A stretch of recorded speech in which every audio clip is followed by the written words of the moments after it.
That's enough. You're practically a stranger. Let's throw you out into the yard. Please wait. I was grabbed by the arm and, just as she said, thrown out into the yard. The window slammed shut in front of me, and I felt the blood drain from my face in despair. No, why? This isn't right. Was my mother-in-law serious about making me live in the yard? The door was locked from the inside, and I was at a loss. I thought about going back to my parents' house, but it was quite a distance away, and I didn't think I had enough money for the fare. As my mind went blank, the window suddenly opened. I hoped she had reconsidered, but the voice that came back was still as cold as ice. Eat this. What my mother-in-law handed me was a box of cup noodles that had been stored for emergencies. Seeing the box placed on the ground, I was convinced that they were serious.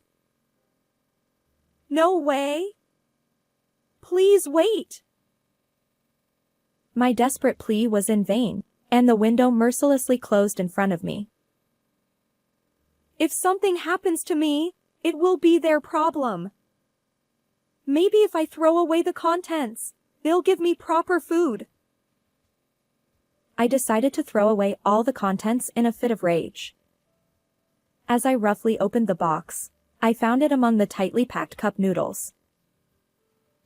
Huh? There was one with the lid half open. I reached out cautiously and picked up the cup noodle. What? This is... My name is Bonnie.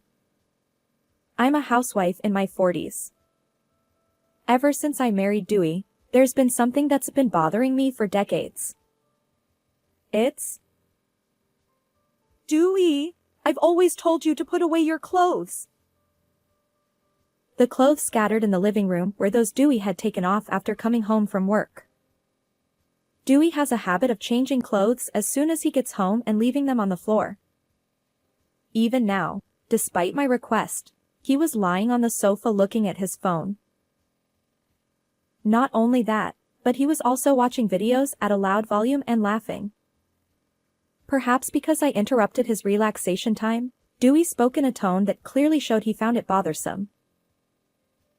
It's fine, isn't it? Why are you so picky? It's not bothering anyone. It's bothering me. Huh? Why are you in a bad mood? Over something like this? There aren't any hysterical old ladies these days. What are you going to do if you get more wrinkles? I frowned at the uncalled for insult. Yes, I was completely fed up with Dewey's condescending words and attitude. Moreover, that wasn't the only problem. It's really a small thing, isn't it? Just put your clothes in the laundry basket. That's why I hate nagging women. You depend on my earnings. Do you understand that you can't live properly without me? Dewey grumbled and then called out loudly to someone. Dad, Bonnie is telling me to put away my clothes. Wait a minute. Since it's a house, it wouldn't bother the neighbors like in an apartment, but loud voices still echoed. As if to prove this, heavy footsteps approached from the hallway, and the living room door was roughly opened. It was my father-in-law, Finley. Finley growled in a low voice from his throat and glared at me sharply. It's your job to do that. His voice, like an explosion, struck my eardrums. The intimidation made me shrink my shoulders. Listen up. You married into this family, so just listen to Dewey. That's what women are supposed to do. Don't bother me or Dewey with trivial matters. I'm sorry. At this point, I had no choice but to apologize. Dewey watched me with a smirk. Finley was a man with rigid, old-fashioned views.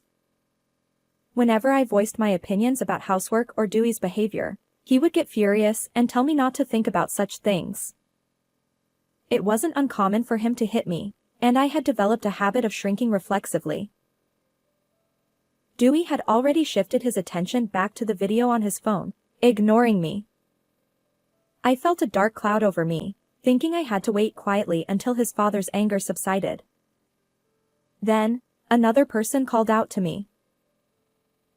Hey, Bonnie, I told you not to use ham in cooking. It was my mother-in-law, Paige, who appeared from the kitchen where I had just finished making dinner. It contains sodium nitrite. It's not good for your health. And get rid of that strange machine Dewey brought. It shrinks the brain with electromagnetic waves. A famous author said so. Paige didn't argue like Dewey or yell like Finley. But she was never on my side. Even now, she sighed, holding aluminum foil that supposedly blocked brain-reaching electromagnetic waves. Paige was into conspiracy theories. I'm sorry, Paige. But we need to get enough protein. There you go again. Where is this fish from? Did you check the origin? And the additives? She was overly sensitive to the effects of electromagnetic waves and harmful food additives. Because of this, cooking took much more effort than usual. She would check the ingredients of every food item and restrict their use in cooking. As a result, the meals never looked appetizing. Feeling helpless about the wasted ingredients, Paige suddenly remembered something. By the way, you mentioned before that Dewey eats out a lot. Were you really jealous? Apparently, Dewey heard that. Jealous? He turned to me, annoyed, having been engrossed in his video. I eat out for work. It's not like you, just doing housework. That's not what I meant. You live off my earnings, yet you have the nerve to act high and mighty. He glanced at his father as he spoke. Realizing what he was about to do, I could only desperately apologize. I'm sorry. As a housewife, I relied entirely on Dewey for our daily life. My finances were controlled by the allowance Dewey gave me, and he would reduce it whenever he was displeased. Satisfied with my trembling apology, Dewey said, You can't do anything without me. He threw something at me. As punishment, this is your dinner tonight. A cup of instant noodles rolled to my feet with a light sound. No! I was the one who cooked every meal for the family, and housework was never easy. But I couldn't say anything back and remained silent. In this house, I had no freedom. Why was I going through this? Unable to stay in the living room any longer, I took the cup noodles and went back to my room. From the living room, I could hear the loud TV and Dewey's voice complaining about things at work. I boiled water in the kettle, but I didn't feel like eating, and I sighed heavily, alone. How can they say such hurtful things? Remembering their unreasonable words made me feel depressed. I had only asked him to fix his habit, which wasn't an unreasonable request. The more I thought about it, the darker my mood became, and I wondered where I had gone wrong. I couldn't move for a while, feeling heavy-hearted. As bedtime approached and my hunger reached its limit, I reluctantly ate the cup noodles and took a shower. If I caught a cold, I would have to ask Dewey for money and permission to go to the hospital, so I quickly got out before my body got too cold. I tiptoed down the quiet hallway, trying not to make any noise, and returned to my room. I took out the diary I had secretly kept in my drawer. This diary was a record of daily events, meant to one day expose how I was treated. When I first started dating Dewey, he wasn't like this. He cherished our anniversaries and birthdays, and I had never seen him speak harshly. I married him believing he was a kind person, but the reality was completely different. In this house, I am somehow treated as something filthy. This is largely due to Paige's influence, who is into conspiracy theories. Not knowing about conspiracy theories, I had been avoided because I had lived a lifestyle that Paige rejected, fearing it might negatively affect her son. I was made to prepare separate meals and had never once been part of their circle. However, I was somewhat grateful that I could secretly eat what I liked and write in my diary like this. I hope I can expose this properly someday. I had wanted to ask for help more than once. But the thought that my parents might be harmed kept me from taking action. Even if I wanted to escape, it was difficult without sufficient funds, and who would hire a woman in her 40s who had been a housewife all this time? At times like this, Dewey's words, "You can't live without me," hit me hard, and I felt tears of helplessness welling up. In the end, I couldn't come up with a solution, and I could only curl up in bed and sleep. The next day, there was an unusual commotion outside my room. Wondering what had happened, Finley hurriedly opened my door.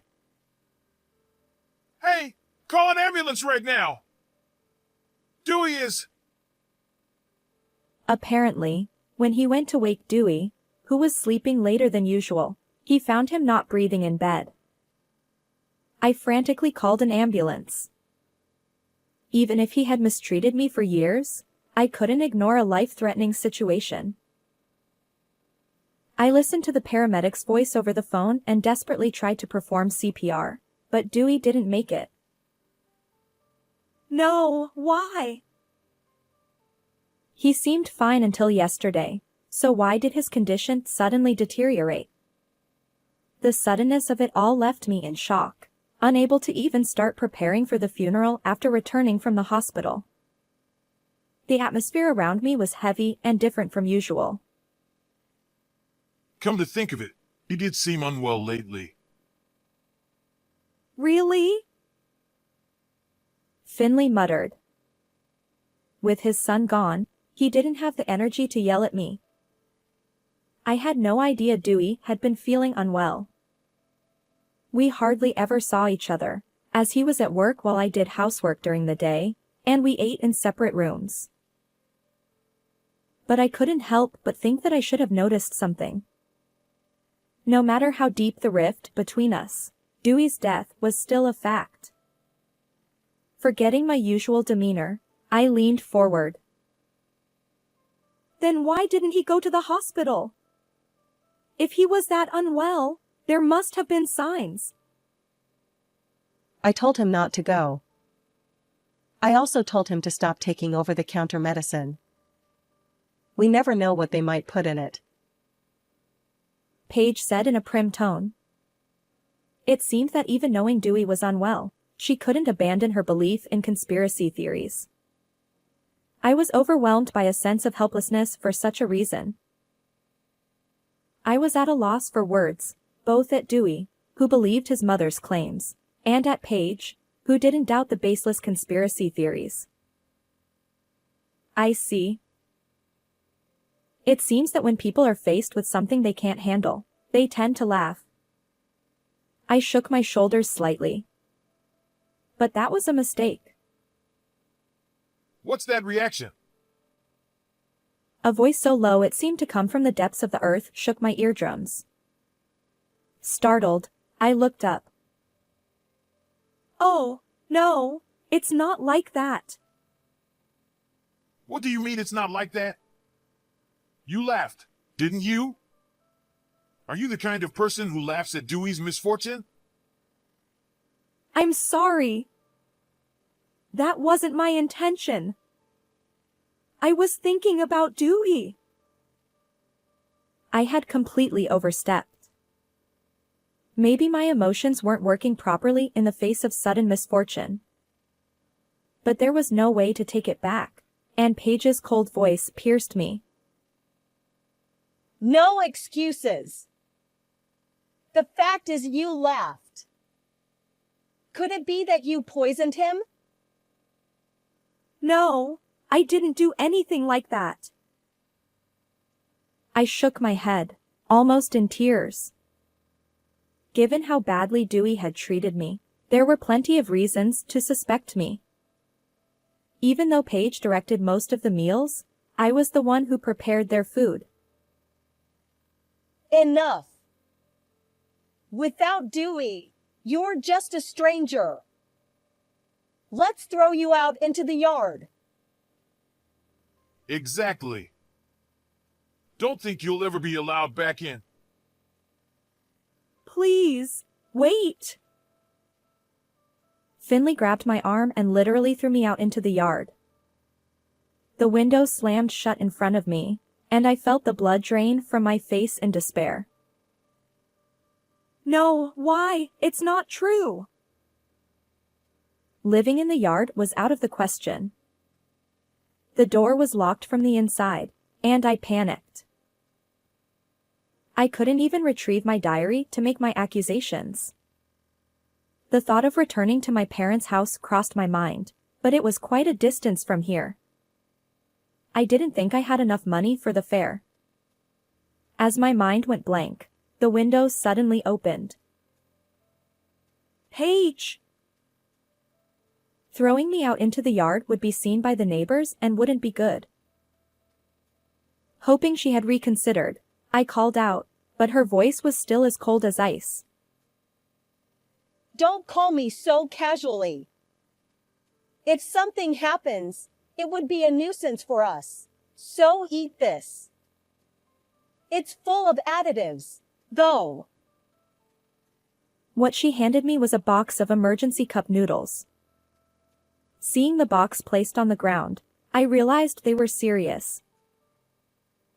No way! Please wait! There was no kettle or kitchen in the yard, so I couldn't even eat properly. But my desperate plea was in vain, and the window closed mercilessly in front of me. I stood there in shock for a while. But as time passed, I began to feel anger welling up from the bottom of my stomach. I can't take this anymore. What had I done to deserve this? I admit it was wrong to laugh. But they didn't listen to what I said. They never did. There was no freedom for me here, and anything they didn't want was completely rejected. It was useless to say anything to people who had no intention of listening. If something happens to me, it would be a problem for them, so maybe if I throw away the contents, they'll give me proper food. I decided to throw away all the cup noodles out of spite. It seemed wasteful, but the thought of living on cup noodles was even worse. As I roughly opened the box, I found something among the tightly packed cup noodles. Huh? It's open! One of the lids was half open. I clenched my fist with a bad feeling. Could this be another one of their pranks? I reached out cautiously and picked up the cup noodles. As I fully opened the half-open lid, I found dried noodles, a small black device, and a note inside. What is this? I opened the note. It reads simply, I'm truly sorry for making you suffer for so long. The device included is a voice recorder. Take this evidence to the police. The envelope contains money for you. Use it to live freely. Could this be? The elegant stationery and the neat handwriting, written with a fountain pen, were unmistakably Paige's. The envelope contained 5 $100 bills, and inside the box of cup noodles, there were similar envelopes with $500 each, stuffed into the small gaps of the lids. Additionally, some of them contained detailed reports of Finley and Dewey's domestic actions. Before I knew it, I had rushed to the nearest police station as if pushed from behind. "Please, help me!" Seeing me out of breath, the police officer immediately responded. As the officer read through the reports and listened to my story, his expression grew increasingly grim. He realized that I had been thrown out into the yard and couldn't enter the house or return to my parents' home, and he judged it to be an urgent matter. The officer, with a serious expression, patted my shoulder to reassure me. "I see. This is terrible. Bonnie, you've done well. Can you take us to your house?" Yes. Finally, a turning point had come in my days of despair. Maybe the days of being oppressed by those people would change. As I returned home with faint hope, a sudden shout echoed from the entrance. What are you doing? It was Finley's enraged voice. Then, a sharp sound like something being struck hard echoed, and the front door was somehow unlocked, so we hurriedly opened it. What happened? There, we found Finley, breathing heavily, and Paige, crouching on the floor, holding her red, swollen cheek. Finley was so angry that he didn't even notice the police officer's arrival. It was clear what had happened. Paige! I screamed and rushed over, and Paige finally looked up. As soon as her vacant eyes caught sight of me and the police officer, she burst out laughing. Ha ha ha. What's wrong, Paige? What are you laughing at? Dewey is gone, and now you want a divorce? Don't be ridiculous. Between the two of them, there was a crumpled divorce paper. Could Paige have presented it? She had always been obedient to Finley and never contradicted him. Seeing her laughing hysterically as if she had gone mad, Finley raised his hand high. "Stop it!" But the officer quickly restrained him, stopping his movement. Only then did Finley realize the police officer was there. Seeing his face turn pale, Paige started laughing again. Ha ha ha. What's really wrong, Paige? Her increasingly abnormal behavior left us all frozen. I cautiously called out to her. Paige, her cheeks flushed with excitement, spoke with a smile. Finally. It's over now, Finley. What? Finley, with a vacant look, squeezed out a voice from his throat. Without giving Finley time to process his shock, Paige continued. You can't move at all now, can you? You can't hit me even if you want to, right? Do you know why? Because that police officer has more power than you. Bonnie and I have always felt the same way you do now. What? I've been waiting for this day for a long time. I was too shocked to form coherent words. Paige's words were undoubtedly meant for me. Paige suddenly stopped laughing and wiped the expression from her face. You're always like this. If something doesn't go your way, you immediately resort to hitting, and you can't stand it when others don't act according to your wishes. Dialogue is out of the question.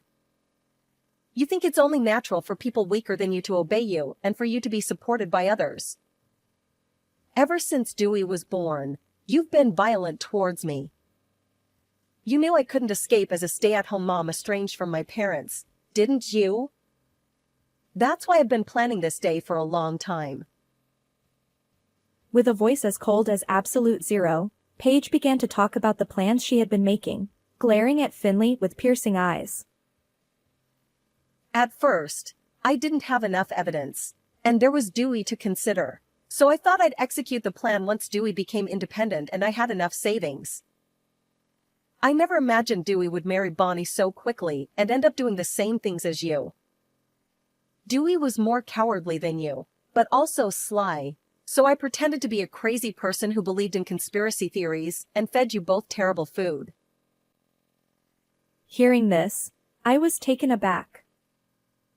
Indeed, as a stay-at-home mom tasked with taking care of Paige, I had been preparing meals for the three of them. These meals, following Paige's instructions, avoided additives and foreign ingredients, and didn't look appetizing at all. But Paige, who disliked me, would say she didn't want to eat the same food as me and made me prepare separate meals for myself. So, I cooked and ate what I liked. If what she said was true, was it all an act? Had Paige excluded only me from her plan all along? It was a long-term strategy, but it worked out as I intended with Dewey. The daily overwork and poor diet must have taken their toll. Paige's voice dropped for a moment, perhaps thinking of her son. However, in the next moment, she burst into laughter as if a fire had been lit. But now, Dewey's inheritance can go to Bonnie. Finley and I are going to hell together. Ha ha ha. Finley seemed unable to say anything anymore. He stared at Paige, who was laughing like a mad woman, with wide eyes. You've always acted like a king in the house, but do you understand? You were this powerless all along. I wasn't the only one suffering. Paige had endured and suffered for much longer than I had, and she had fought, distorting a long part of her life, to reach this day. Let's go. You both need to come to the station. We'll hear the details there. The officer said quietly. Finley no longer raised his voice in anger. He slumped as if all the energy that had driven him was gone. As he was being led away by the officer, he said in a barely audible voice, I'm sorry. But Paige responded with a voice that was a mix of crying and laughing. What good does it do to apologize now? And without another word, we quietly walked to the police station. Finley readily admitted to everything recorded in the reports and on the voice recorder about the domestic situation. As a result, it was determined that Dewey's condition was not a sudden health issue but a planned event, and it was deemed a criminal case. Of course, the perpetrator is Paige. After finishing her story, Paige, who had been laughing triumphantly, suddenly became weak as if all her malice had been a lie. Bonnie, I'm truly sorry for involving you in my plan. Please, don't apologize. You've been suffering all this time too. No, even so, it doesn't change the fact that I hurt you many times. I remembered the letter in the cup noodles, written in her neat handwriting. Now, it seemed that her beautiful handwriting, considerate of the reader, reflected her true nature. It must have been very sad to see the food you worked so hard to make thrown away for incomprehensible reasons, right? No! I shook my head. Indeed, it was painful at the time, and there were many nights when my pillow was wet with tears, but now it seemed like a trivial matter. It wasn't about forgiveness or not. I felt that we were finally free. It's okay, now. It's all over. 10 years have passed since then. Today is Paige's birthday. After gathering the courage to start working, I was fortunate to find a warm workplace and live an independent life. Today, I was carrying out a plan to take Paige on a trip, secretly saving my salary. Look, Paige, the dogwood flowers are beautiful. Paige, who had been tense both physically and mentally to carry out her plan, fell ill once everything was resolved. As I pushed her wheelchair, which had become essential for her mobility, we walked under an arch of blooming dogwood flowers. Yes, they are very beautiful.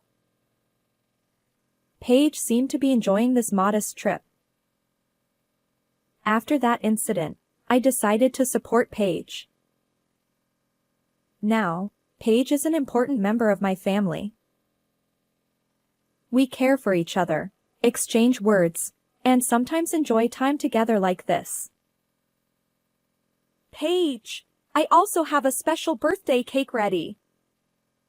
Let's eat it together when we get back to the hotel. Yes, I'm looking forward to it. Chatting, we slowly walked under the dogwood flowers, enjoying the nearby shops and tourist stores.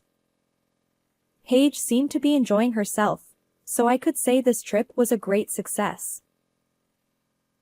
We have gained our freedom and do what we want as our hearts desire. Humming, happy birthday to you, I hope these days would continue forever. How was this story? Please subscribe to the channel. See you in the next video.